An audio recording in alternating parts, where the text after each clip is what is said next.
దివ్య సంజీవిని యోగ ప్రేక్షకులకు నమస్కారం.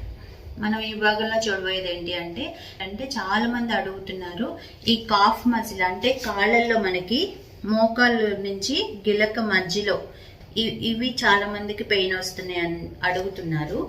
చాలా మంది వ్యూవర్స్ అడుగుతున్నారు, నా దగ్గరకు వచ్చే క్లయింట్స్ కూడా అడుగుతున్నారు.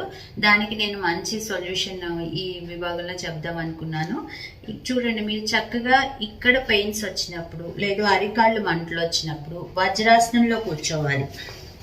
ఇలా వజ్రాసనంలో కూర్చొని ఒక 5-10 నిమిషాలు వజ్రాసనంలో కూర్చొని బయటకు వచ్చిన తర్వాత మీకు కంపల్సరీగా ఇది రిలీఫ్ వచ్చేస్తుంది. ఇలా వజ్రాసనంలో 10 నుంచి మీరు 15 నిమిషాలు కూర్చోవచ్చు. అసలు కూర్చోలేని వాళ్ళు 5 నిమిషాలైనా కూర్చోవచ్చు. చూడండి, చక్కగా వజ్రాసనంలో కూర్చొని శ్వాస తీసుకుంటూ వదిలేస్తూ ఉండండి. మీకు ఈ ప్రాబ్లం ఎందుకు వస్తుంది అంటే, గ్యాస్ట్రిక్ ప్రాబ్లం ఉన్నా కానీ మీకు ఇలా వస్తుంది. అరికాళ్ళు మంటలు కానివ్వండి, ఈ కాఫ్ మజిల్ పెయిన్ వస్తుంది.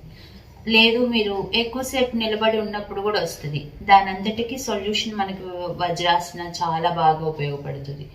ఓకే, ఎవరు చేయకూడదు అంటే, మనకి వజ్రాసన మోకాళ్ళ ప్రాబ్లమ్స్ ఏమున్నా కానీ వజ్రాసన చేయకూడదు. మిగిలిన వాళ్ళందరూ చేసుకోవచ్చు. చక్కగా వజ్రాసనంలో కూర్చొని ఒక 10 సార్లు బ్రీతింగ్ చేయండి. తర్వాత మీరు కాళ్ళని ఇలా సాగదీసుకొని నెమ్మదిగా బయటకు వచ్చేసి కాళ్ళు సాగదీసుకొని యాంకిల్ స్ట్రెచ్ చేయాలి. ఈ యాంకిల్ స్ట్రెచ్ చేసేటప్పుడు చూడండి, మీరు బ్యాక్ ని నిటారుగా అంటే వెన్నుముక నిటారుగా పెట్టి మీ ఫేస్ పైకి పెట్టాలి. చూడండి, ఇలా చేసినప్పుడు ఈ మజిల్ కదలాలి. మీరు ఊరికే ఇలా చేస్తే కాదు, ఈ మజిల్ ని కదిలిస్తేనే ఆ పెయిన్స్ అనేవి తగ్గుతాయి. వెరికోస్ వెయిన్స్ ఉన్న వాళ్ళకు కూడా ఇది బెస్ట్ సొల్యూషన్ అన్నమాట. తర్వాత మీరు మామూలుగా మనం అయితే యాంకిల్ రొటేషన్ ఇలా చేస్తాం. ఈ ప్రాబ్లంకి యాంకిల్ రొటేషన్ చూడండి, ఇలా చేయాలి. ఏ కాలుకి ఆ కాలు చేయాలి. అలాగే మీరు నిటారుగా కూర్చోవాలి. ఏ కాలుకి ఆ కాలు చేయాలి. చక్కగా ఇలా చేసుకుంటే వెంటనే 5-10 నిమిషాల్లో మీకు రిలీఫ్ వచ్చేస్తుంది.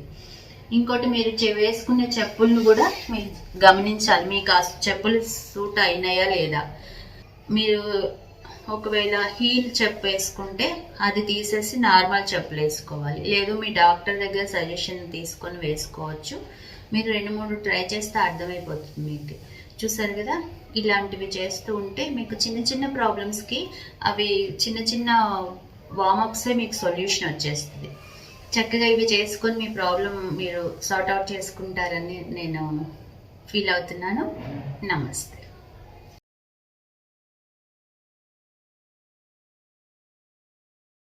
ఈ వీడియో మీకు నచ్చినట్లయితే లైక్ మరియు షేర్ చేయండి.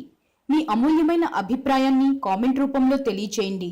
ఇలాంటి మరిన్ని వీడియోస్ కోసం మా ఛానల్ను సబ్స్క్రైబ్ చేసి పక్కనే ఉన్న గంట సింబల్ను నొక్కండి.